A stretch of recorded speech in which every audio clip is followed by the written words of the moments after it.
We're in the basement today, and I'm on the front-facing camera of an iPad, so I don't think it'll look very good. But I wanted to talk for a couple minutes about something that mattered to me. Now, every time I make a video like this, there's people who get mad. They'll like unsubscribe. They'll be like, "Oh, I come here to be entertained, not to talk about my feelings and stuff like that." And that's fine. Like people have the prerogative to leave this channel for whatever they want to. I love having you guys here, but at the end of the day, like I do this channel because I care about it.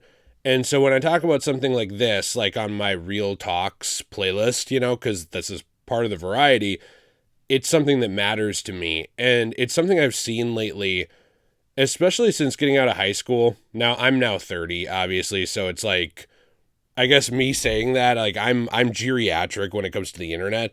But I've seen this idea of like, you have to have everything figured out, like you have to have your path, you have to follow it, you have to know what you're doing, and you have to stick to it. You have to specialize. And I've seen this my whole life. I can make it about YouTube, but like really it's about anything. Like it's, you're getting out of high school. Well, what are you going to do? And I remember even when I was a kid in like middle school, I remember people were picking their careers.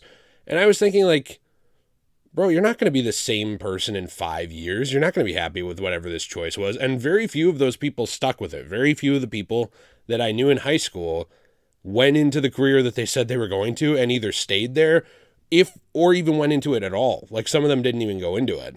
So I think this is something that can apply to anything. This idea of like, you have to have your path. You have to stick to it. You can't deviate. You can't struggle. You can't be indecisive. You just need to know. You just need to pick it. And it's kind of this idea, I think, that's come especially from, I think, almost like the industrial era, where it was, we were building these machines and these machines did one thing. That was their thing. And I think it's very easy to see people that way. They're here for one thing. And you're here for one thing, and that's it. Like, this is your path. Maybe you went into carpentry and you've been in it 10 years and you're dissatisfied. And you want to change, you want to switch to something you're passionate about, but you're like, oh, but this is my thing, right? Like, I'm trapped. There's always this feeling of being trapped. And I think sometimes it really does happen. And it's fair. Like, if you, this is just me, my personal opinion, but it's like, if you are in a throwaway relationship, right, with some man or woman or whatever, and you end up having a kid and you didn't want this like situation and now you're in it. It's like, for me, I would say, okay, well, now this is a situation where we have consequences for our actions. It makes sense to not be flippant and just say, yeah, but I don't care about this kid. I'm leaving or something like that, right? Like an absent dad. There are times where it's like you are in a situation and you stick with it because it's the right thing to do. Like, I genuinely do believe that. But I also think a lot of the times people take that mentality into everything. They're like, I've been doing my job for 20 years. I'm dissatisfied, but I'm trapped. I can't possibly do anything else. And it's like, are you? Or I'm struggling and I feel alone in my group of friends, and they've been making me feel this way for a long time. But they're my friends. It's like, I can't make a change, and you've tried to talk to them or you've tried to open up, and it's like, it's not happening. You know what I mean? And you feel trapped and you feel like you can't make a change. I feel like there's this idea around making changes, this idea around struggling, around going through phases of life, which is just false. It's this idea that you're just stuck, this idea that it's not okay to struggle and you have to be on that path no matter what it is. You got your group, you got your job, you got whatever. And I don't know if this makes sense because it's kind of more just like a stream of consciousness thing. I've never been like a mental health professional. And I know sometimes when I say that, people are like, why the fuck do you talk about this, bro? Why do you talk about this then if you're not an expert, bro? And it's like, because I'm just a normal guy, dude. You know what I mean? Like, I talk about stuff on my channel that matters to me. And I've seen so many people, especially young people, struggle. And they're struggling to find their place in the world. They're struggling to find their group. They're struggling to figure out who they are. And it's almost like you're told you can't do that. Now, at the same time, struggle in some circles has been like romanticized, where people will latch on to mental illness and pretend to have something that they don't because it's hip and cool to say that you are one thing or whatever. And so it's like, obviously there's extremes of anything, but I really have seen so many people, even in my comment section, like when I've done real life videos before like this, who will say, well, I don't know what I'm doing. Like, I don't know what I'm doing in my life. I'm unhappy. I'm doing this 9 to 5 that's soul sucking. I feel like not being around anymore. And it makes me so sad, because for me, and I know this doesn't work for everybody, and this is not like an evangelical preaching video or anything, but like for me, I believe human beings all have purposes. I believe that everyone has the capacity for good, and everyone is special in their own way. Now, there are people who get warped and twisted and just totally fucked up along the way, and they end up being awful. But I do believe that pretty much everybody has the capacity for good and to affect others. And for a lot of us, what we have is each other, For a lot of us, what we have is other people.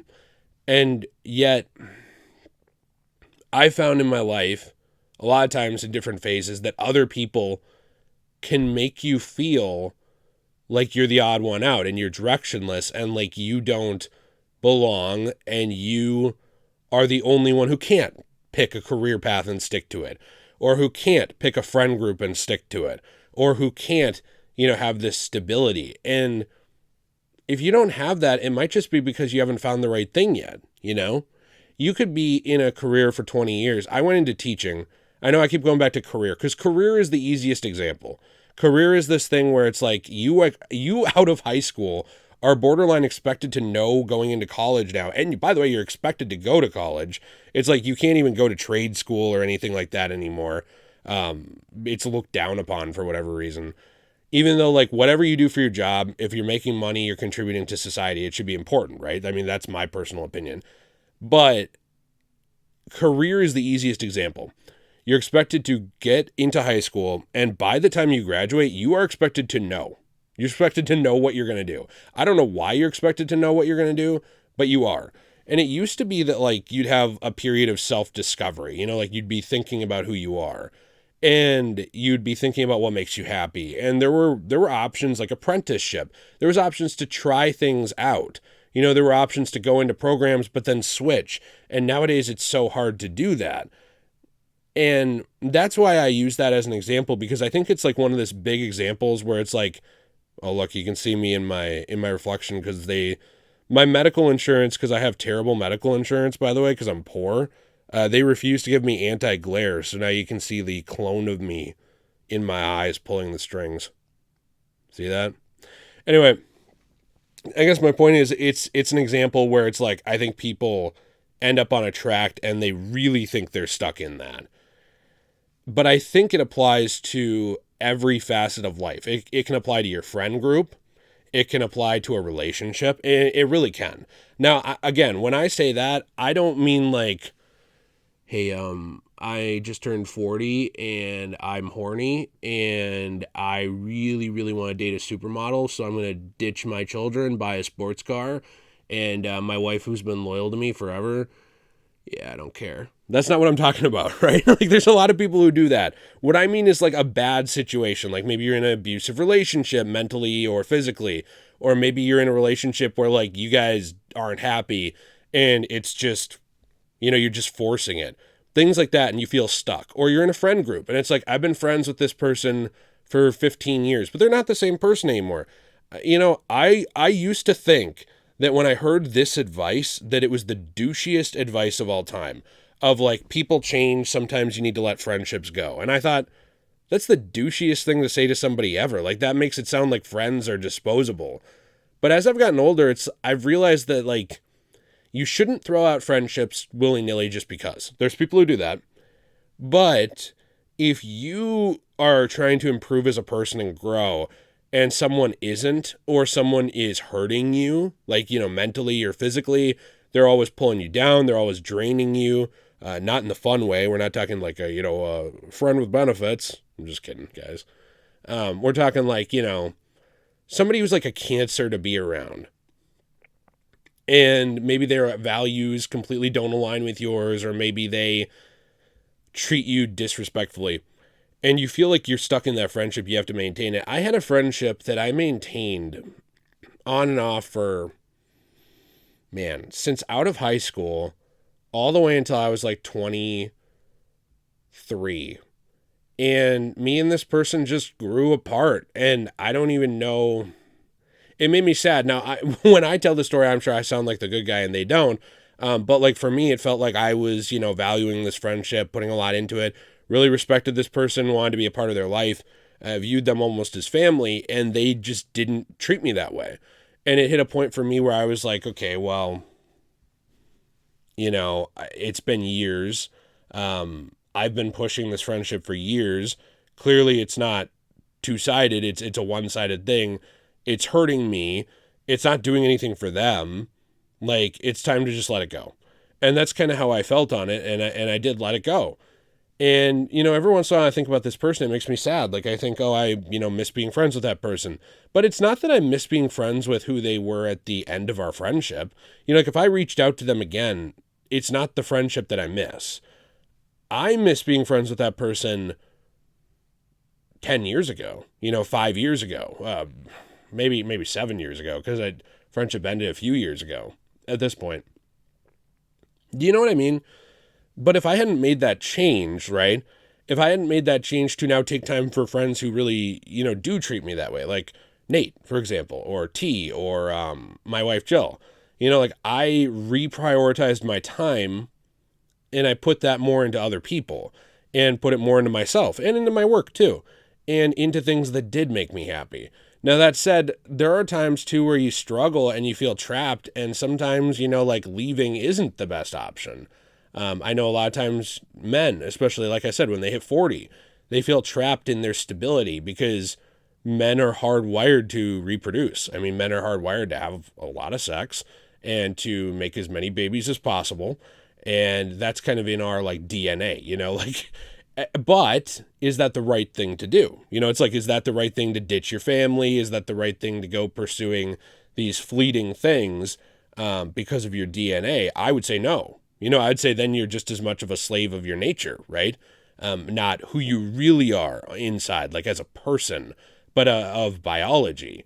And I think a lot of times people are a slave to their biology, or a slave to what society tells us, or a slave to what the people around us expect. And we don't, I'm trying to think of a way to phrase this without sounding like the Joker, like reject society. We all need big booty Latinas in our lives, and we're going to send a message. It's like, I'm not saying that, but how often is it that people trap themselves in their own life and then they're a bystander and they get to the end, or they cut it short prematurely, unfortunately, because they're so sad, and they didn't live. I think of my friend who died when I was a kid. I guess I shouldn't say a kid. I was in college. Froze to death on the side of the road. And it's horrible. And I think about him sometimes, and I think about like how hard he worked, and yet how lost he was. He was such a lost person. I remember talking to him in high school, and he was one of the popular kids. I wasn't. I mean, if you can't tell, I wasn't. Like, there's anime figures in the background. I know it's like terrible quality because it's Jill and my stuff in the background, and it's front-facing camera. But I remember talking to him, and he was just lost, and he was part of the popular group because he wanted to be special. He wanted to be popular, and he didn't want to leave that. He didn't want to make other friends. And I remember he went to college and he started drinking more and more and doing drugs and all this stuff and just making dumb decisions. And, I obviously respect him, and a mistake is a mistake. Like, he didn't deserve to die for this. But one night he drank too much. He got separated from his friends, and he ended up freezing to death because it was cold. And, he got confused going home, and that was the end of his life. And I think about that, and I think about the happiness that he brought to people throughout his life, but how he was so unhappy, and how he didn't get to live, like he didn't really get to find his happiness and his purpose because he kept being surrounded by these people who told him, like, just drink, it'll go away, or, just snort this, it'll go away, or just do this, it'll go away. And this is part of life. And, I don't think it's part of life, man, to feel uncontent, trapped, and unsatisfied your whole life. Like, for me, one thing that really helps me is, and I've said it before, it's God. It's like the belief that there's more beyond this life. However, the things that I do in this life, the people I help, the positivity, or the good things I can do will have a meaning. Like that really helps me. But some people don't have that. They don't believe in that. They can't force themselves to believe in that. And that's their prerogative too. That's why we have choice, right? That's why human beings have free will to make our choices on what we think or don't think. And even for people who don't believe in that, no matter what the religion is, whatever, you can be, believe in Native American spiritualism. You could believe in Buddhism, whatever, like whatever it is for you. Like, I'm not here to police that. I mean, mine's Christianity, but for other people, like a lot of times they don't find purpose even in that, right? So their purpose is in other people as, mainly, and then like their job and stuff like that. Whereas for me, it's like, it's in those things and that. And so if those other things crumble, I still have that, right? But for a lot of people, when those things crumble, they clench onto them because changing them is too hard. And I do encourage you, like, if you're in a spot in your life where your friends are not your friends anymore, or your family just treats you like dog water, and you can't fix it, or your job, it hurts you every day you wake up and you wonder, why am I waking up? Like there are people like that every day. They feel like, why am I getting out of bed? What's the point of living? There are things you can change. There are things you can do. There are people you can talk to. I know that it's not fun, but therapy is one of them. And they will help you explore like job opportunities, what you're passionate about, what these other people in your life are or are not contributing. Not just to your life as like a benefit, but like as a symbiosis almost. Like what are you giving them? What are they giving you? What makes you guys connected? I think that people need to start evaluating their life very closely and seeing what is trapping you. What is holding you back? What is making you feel this way? And I'm not an expert on it by any means. Like for me, every day I am like struggling like with certain things. I don't talk about some of them very often because when I do, people think that I'm comparing my life to theirs and saying my problems are worse, which I'm not. It's just saying I have problems too. But I know for me, like I struggle like thinking about the amount of work I put into things versus the benefit of it. Like, does anyone care about what I do? Does anyone care about this thing I did? And I look at numbers and I say, well, this didn't make any money. Like, I don't make enough for my rent or my money or my food or like these things. It's like, I'm not making enough money. Therefore people don't care about me. And that's like a problem I have, is like measuring self-value through income, right? So I think everybody has these problems. Everybody has these things that they feel trapped in. Sometimes, it's about changing your mindset. Sometimes it's about leaving that thing. Sometimes it's about doing that thing differently. Sometimes it's about communication. Like if your friends are a problem, it's not always about leaving. Sometimes it's about telling them. And then if that can't be fixed, then it's about finding people who you can fix things with, who you can have discussions with, who you can be friends with. I hope this makes sense. It's like, I just want you to know that wherever you're at in life, you're not trapped for the most part. I mean, if you're like a prisoner of war, like in someone's basement, and you're on your last bar of cell service and the police won't come, it's like, of course in this situation you're trapped, right? But a lot of the situations I think we feel trapped in, we're trapping ourselves. And I do want you to think about that in your life. Like just think, is this, I feel trapped or I feel like I'm struggling. Why is that? Is it something I can change? And if you take that one step at a time, one little thing at a time, it's actually crazy how over a week, over a month, over a year, things can change. Do they all change at once? No. And that's another problem, is people expect this immediate gratification of, Well, I recognize a problem. Why hasn't the problem fixed itself? Well, because it takes time, and it takes hitting these things one at a time. So anyway, I hope that you guys will get something out of this. I'm interested to hear if you do, or if you don't. I have a whole playlist on this channel of real life subjects like this, real talks. And again, every time I do them, someone gets mad or they leave or they're like, oh, I didn't come here for this, blah, blah, blah. It's part of variety, dude. It's like there's going to be videos you like, videos you don't. I'm sorry. That's just kind of how it is. But those of you who did watch it and hopefully got something out of it, for me, if one person improves their life based off of hearing that it's okay to struggle or hearing that it's okay to feel trapped and do something about it, if there's one person out there who changes something with that, I know it's cliche, but to me, then that was worth making, right? Because I didn't improve someone's life. I helped them improve their life, which is a big distinction too. You have that power over your life. So no matter the age, even if you're a high schooler, it's like there's things you have to do. You have to go to class. You have to do this. And I get that because that is just part of life. But there are things you can do to change parts of it, to put parts of it in your control, to put parts of your friends in the friend group you've chosen can be in your control, things like that. So I don't know. There's always something I think that can be done to improve your life. And I think it's okay to think about. Let me know what you think in the comments down below. If you want to subscribe to this channel, I appreciate it. I'm not editing this video, but lots of ways you can support us. I do talk about the store. I don't have anything with me, but cosmobunny.shop. That's actually going to be down in the description. Adding new stuff to that, obviously. Every week we've been adding more new stuff to it, and we're doing some shows this year upcoming. And yeah, lots of fun stuff. Maybe just chill out. If you're feeling this, maybe take a break, play a video game, watch a movie, think about it, do a little self-reflection. Maybe not. Maybe it does nothing for you. I don't know. I'm just here to talk. See you all in the next one. Have a fantastic day and stay shway.